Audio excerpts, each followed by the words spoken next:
Friends, welcome to my YouTube channel. Friends, जैसा कि आप लोगों को पता ही है और मैंने आप लोगों को बताया भी हुआ है कि नरेला को डीडीए एक एजुकेशनल हब के रूप में डेवलप कर रहा है। फ्रेंड्स, जनवरी 2024 में ही डीडीए ने नरेला के अंदर यूनिवर्सिटीज़ के लिए ज़मीन अलॉट कर दी थी। टोटल 181 एकड़ ज़मीन अलॉट की गई थी, लेकिन उस समय की दिल्ली सरकार ने, जो कि केजरीवाल गवर्नमेंट की थी, उन्होंने इसके बदले में डीडीए को कोई पेमेंट ही नहीं की थी। भाई, उन्होंने बोला यूनिवर्सिटीज़ के लिए ज़मीन तुम दे रहे हो, हम क्यों पेमेंट करें। तो केजरीवाल गवर्नमेंट ने साफ साफ मना कर दिया था कि भाई हम इसके लिए पेमेंट नहीं करेंगे। तो ये मामला वहीं पे लटक गया था और तब से ये मामला लटका चला जा रहा था। लेकिन दिल्ली में अब बीजेपी की गवर्नमेंट बन गई है और बीजेपी की गवर्नमेंट बनते के साथ ही 500 करोड़ रुपए प्रोविज़न, मतलब 500 करोड़ का प्रोविज़न रखा गया यूनिवर्सिटीज़ के लिए, जैसा कि डीडीए ने बताया है।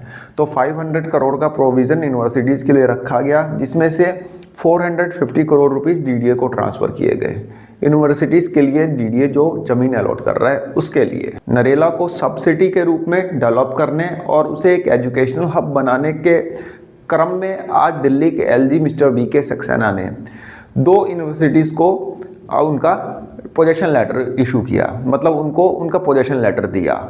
फ्रेंड्स, वह यूनिवर्सिटीज़ है गुरु गोविंद सिंह इंद्रप्रस्थ यूनिवर्सिटी, दूसरी दिल्ली टीचर्स यूनिवर्सिटी। इन दोनों यूनिवर्सिटीज़ को आज उनके ज़मीन का पोजेशन लेटर हैंड ओवर कर दिया गया। फ्रेंड्स, दिल्ली के एलजी मिस्टर वीके सक्सेना ने यह पोजेशन लेटर इशू किया, यह पोजेशन लेटर हैंड ओवर किया। उस समय दिल्ली के एजुकेशन मिनिस्टर आशीष सूद भी वहाँ पे मौजूद थे। फ्रेंड्स, गुरु गोविंद सिंह इंद्रप्रस्थ यूनिवर्सिटीज़ के लिए लगभग 22.5 एकड़ ज़मीन अलॉट की गई है, जिसके बदले में दिल्ली सरकार ने 163 करोड़ रुपये का भुगतान किया है डीडीए को। लगभग 22.43 एकड़ के आसपास ज़मीन जो है दी गई है, जिसका कि पोजेशन लेटर आज दिल्ली के एलजी मिस्टर वीके सक्सेना ने मतलब हैंड ओवर किया। दूसरी तरफ बात करें दिल्ली टीचर यूनिवर्सिटीज़, जिसे 12.69 एकड़ ज़मीन अलॉट की गई है और इसके बदले में दिल्ली सरकार ने लगभग 92 या 93 करोड़ रुपए डीडीए को ट्रांसफ़र किए हैं।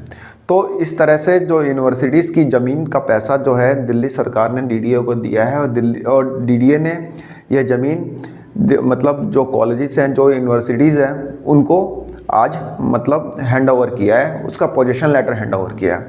तो देखिए फ्रेंड्स, अब डीडीए ने एक कदम इस पे और आगे बढ़ाया है दिल्ली को, मतलब नरेला को एक एजुकेशनल हब के रूप में डेवलप करने में। और डीडीए की जब भी कोई स्कीम आती है इस तरह का कुछ ना कुछ तो आता ही है, लेकिन आज फाइनली पोजीशन लेटर इशू किए गए हैं। अब देखना यह है कि यहाँ पे यूनिवर्सिटीज़ का कंस्ट्रक्शन कब से स्टार्ट होता है। सबसे मेन बात तो ये है, पता चले 20 साल बाद कंस्ट्रक्शन स्टार्ट हो तो फ़ायदा क्या है ऐसे पोजीशन लेटर का, है ना। तो ऐसे पोजीशन लेटर क्या फ़ायदा जब इसका कंस्ट्रक्शन नहीं स्टार्ट ना हो। 2 साल हो गया मैं देखते देखते कि वहाँ बोर्ड लगा हुआ है, बोर्ड का बोर्ड ही दिख रहा है। यानी कि जो यूनिवर्सिटीज़ बनेंगी वह सेक्टर G2 G6 में बनेंगी। इसके अलावा अभी और भी कुछ इंस्टीट्यूट्स आने हैं।